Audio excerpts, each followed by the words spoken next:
उकाबी रूह जब बेदार होती है जवानों में, नज़र आती है उनको अपनी मंजिल आसमानों में। किसने सोचा था कि वो नौजवान जिसके पास किसी ज़माने में एक वक्त का खाना भी न था, वो हिंदुस्तान का बादशाह बन जाएगा। जब हिंदुस्तान छोटी छोटी रियासतों में बटा हुआ था, उस वक्त कोई भी ऐसा बादशाह न था जो बिखरे हुए हिंदुस्तान को मुत्तहिद और मजबूत कर सकता। दौर बदलने वाला था, तारीख़ लिखने वाली थी एक अजीम सल्तनत की। सन 1526। जो पैदा हुआ है वो ज़रूर एक दिन मरेगा, मौत से बरी तो सिर्फ़ खुदा की ज़ात है। ये तकरीर के वो अल्फाज थे जो उस नौजवान ने अपनी फ़ौज के सामने कहे थे। इस तकरीर से उस नौजवान ने अपनी फ़ौज में एक ज़बरदस्त जोश पैदा कर दिया। जी हाँ दोस्तों, उस नौजवान का नाम ज़हीरुद्दीन मोहम्मद बाबर था। उसकी बहादुरी और दलेरी को देख लोगों ने उसे बाबर का लक़ब दिया। बाबर ने 1526 में मुग़लिया सल्तनत की बुनियाद रखी। धीरे धीरे मुग़लों ने हिंदुस्तान की ज़्यादातर रियासतों को फ़तेह कर एक अजीम सल्तनत कायम कर ली। जी हाँ दोस्तों, यही वो दौर था जब हिंदुस्तान को सोने की चिड़िया कहा जाने लगा। मुग़लों के दौर में अमन और इंसाफ से लोग इतना खुश थे कि लोगों ने उन्हें तकरीबन 350 सालों तक अपना बादशाह बनाए रखा। यहाँ तक कि 1857 में जब हिंदुस्तान में अंग्रेज़ों के ख़िलाफ़ बगावत शुरू हुई, उस वक्त बगावत की कमान मुग़ल सल्तनत के आखिरी बादशाह बहादुर शाह ज़फ़र के हाथों में थी। 1530 में बाबर के इंतकाल के बाद मुग़ल सल्तनत का बादशाह नसीरुद्दीन हुमायूं बना। हुमायूं बचपन ही से बहादुर के साथ साथ बड़ा ज़हीन भी था। उसको किताबें पढ़ने का बड़ा शौक़ था। उसने अपनी ज़िंदगी में कई उतार चढ़ाव देखे। यहाँ तक कि एक वक्त वो भी आया जब हुमायूं से दिल्ली का तख्त भी छिन गया था, लेकिन अपनी हिम्मत और हौसले से उसने वो तख्त फिर से हासिल कर लिया। हुमायूं तकरीबन 12 साल तक दिल्ली की गद्दी पर बैठा, लेकिन 26 जनवरी 1556 को लाइब्रेरी की छत से हादसाती तौर पर गिरने से उसके सर पर गहरी चोट आई, जिसकी वजह से कुछ दिन बाद उसका इंतकाल हो गया। दिल्ली में उसका मकबरा, जो उसकी वफ़ात के कई सालों बाद बना, ये मकबरा मुग़ल फ़न तामीर के अजीम शाहकारों में से पहला मकबरा है। इसे 1993 में यूनेस्को के आलमी सकाफ़ती विरसे वर्ल्ड हेरिटेज साइट का मुकाम दिया गया। दोस्तों, आज मैं आपको हुमायूं के मकबरे की सैर कराऊंगा, घुमाऊंगा वो सारी जगह जो शायद आपने न देखी हो या उनके बारे में न सुना हो। तो दोस्तों, चलते हैं हुमायूं के मकबरे। हेलो दोस्तों, मेरा नाम Mahmood, welcome my new blog. तो गाइज़, आज काफ़ी दिनों बाद मैं वीडियो बना रहा हूँ। हमने सोचा आज चलते हैं हुमायूं टॉम। तो गाइज़, चलते हैं हुमायूं टॉम।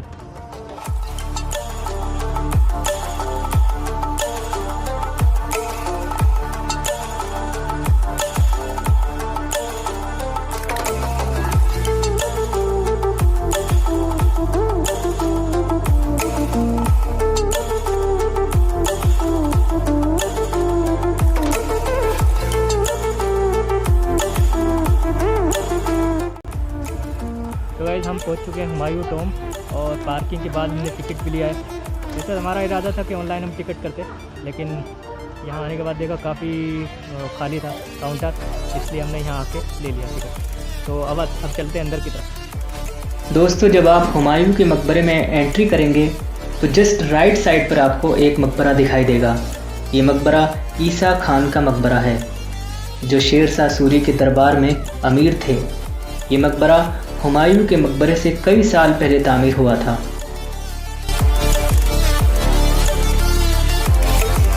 दोस्तों, इस अहाते में इस मकबरे के साथ साथ एक छोटी सी मस्जिद भी है।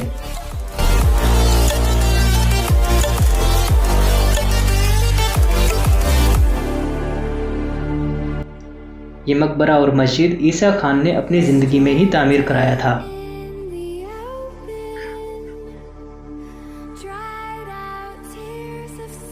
खूबसूरत सफ़ेद टाइलों और जालियों से इसे सजाया गया है।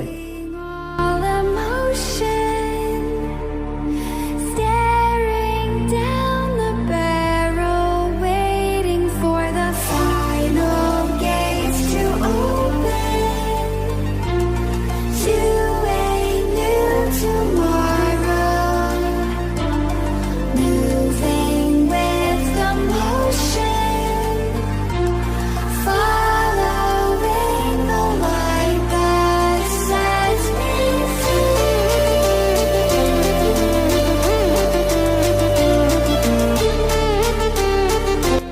हुमायूं की कब्र तक पहुंचने के लिए आपको 2 बड़े दरवाज़ों से होकर गुजरना पड़ेगा।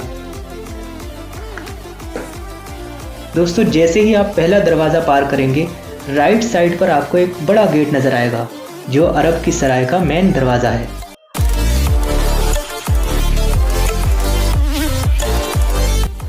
दोस्तों, हुमायूं के मकबरे को बनाने के लिए आर्किटेक्ट मिर्ज़ा गयास और उसके साथियों को फारस से बुलाया गया था।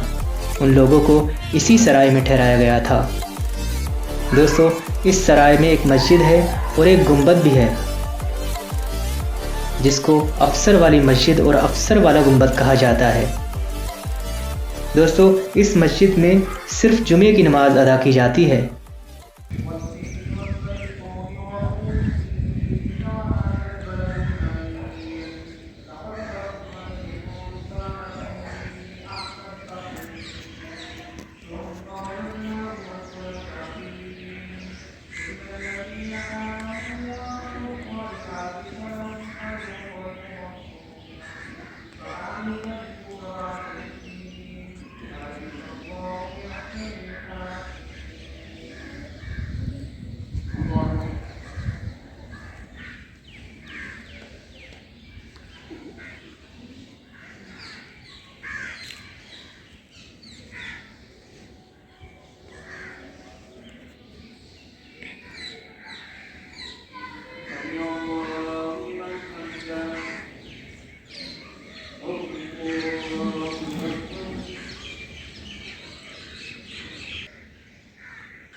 अरब की सराय के बाद आपको एक दूसरा बड़ा दरवाज़ा देखने को मिलेगा।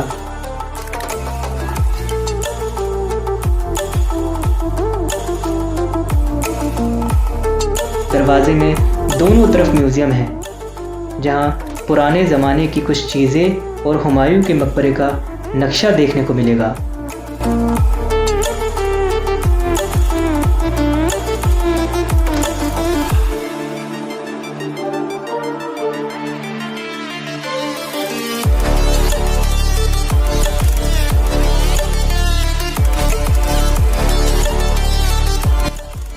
दोस्तों, जैसे ही आप इस दरवाजे को पार करेंगे, सामने आपको खूबसूरत हुमायूं का मकबरा दिखाई देगा।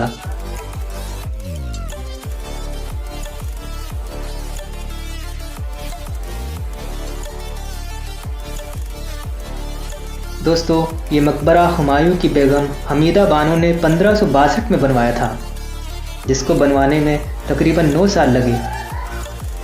मकबरे के लिए हज़रत निज़ामुद्दीन औलिया की दरगाह के नज़दीक की जगह को पसंद किया गया।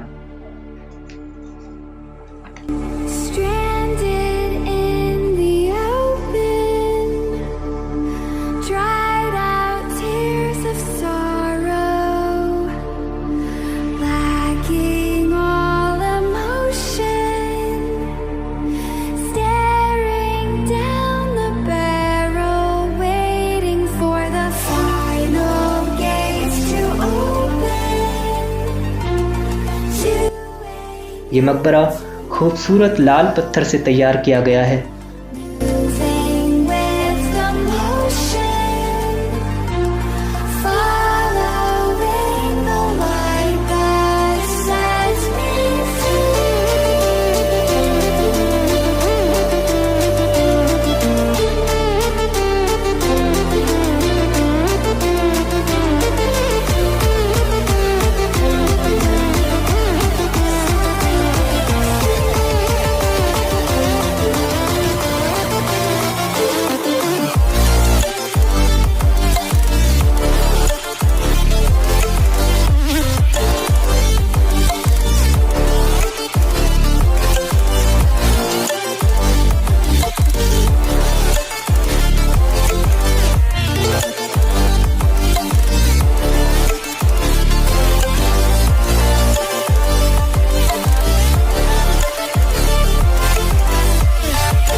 हुमायूं की पक्की कब्र के ठीक नीचे कच्ची कब्र मौजूद है, जहां किसी को भी जाने की इजाज़त नहीं दी जाती।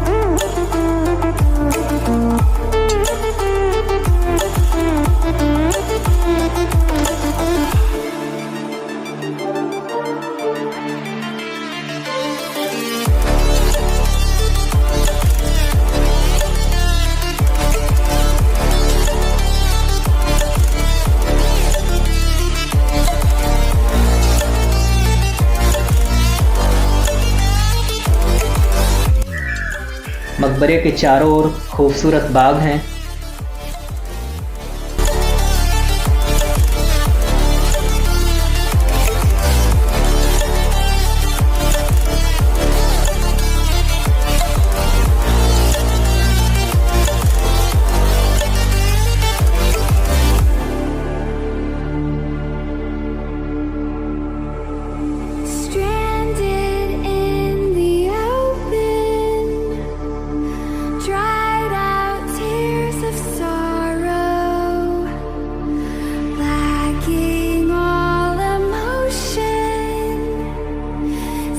दोस्तों, आगरे का ताजमहल इसी तर्ज पर बनाया गया है। जो लोग ये कहते हैं कि शाहजहां ने ताजमहल बनवाने के बाद सभी कारीगरों के हाथ कटवा दिए थे, वो लोग झूठे हैं। इस झूठ की कोई बुनियाद नहीं है।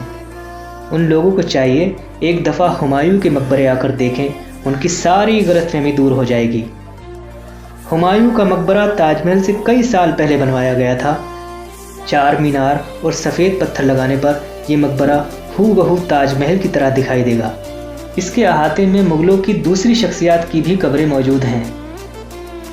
यही वजह है कि इस जगह को मुगलों की बिस्तरगाह भी कहा जाता है। दोस्तों, हुमायूं के मकबरे से थोड़ी दूर पर एक और मकबरा है। ये मकबरा हुमायूं के हज्जाम का मकबरा है। इसे नाई का मकबरा और नीले गुंबद का मकबरा भी कहा जाता है। दोस्तों, इस मकबरे का गुंबद खूबसूरत नीले पत्थर से तैयार किया गया है।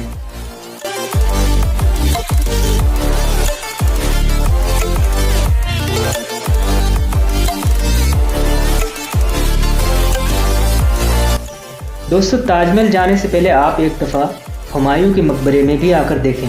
आपको मुगलों की कारीगरी का बेहतरीन नमूना देखने को मिलेगा। तो गाइस, अब हम आ गए हुमायूं टॉम से बाहर पार्किंग में। मैं आपको बता दूं कि जब हमने सुबह एंट्री करी थी तो उसमें बाहर ही बहुत सारी चीज़ें नोट अलाउड की हुई थी। उन्होंने मना कर दिया कि माइक भी ले जाना अलाउ नहीं है, शूटिंग भी अलाउ नहीं है, यहाँ तक कि ट्राईपोड भी मेरा बाहर ही रोक दिया गया। तो गाइस, कंप्लीट बैग मैंने बाहर रोका अपना, सिर्फ फ़ोन अलाउ किया उन्होंने। फ़ोन से पूरी शूटिंग मैंने आपको करके दिखाई। तो गाइस, वीडियो पसंद आए लाइक शेयर कमेंट करना ना भूलें, साथ साथ सब्सक्राइब के बाद बेल आइकन भी दबा दें। तो गाइस, मिलते हैं अगली वीडियो में एक मज़ेदार ब्लॉग के साथ। तब तक के लिए टेक केयर, बाय बाय, अल्लाह हाफ़िज़।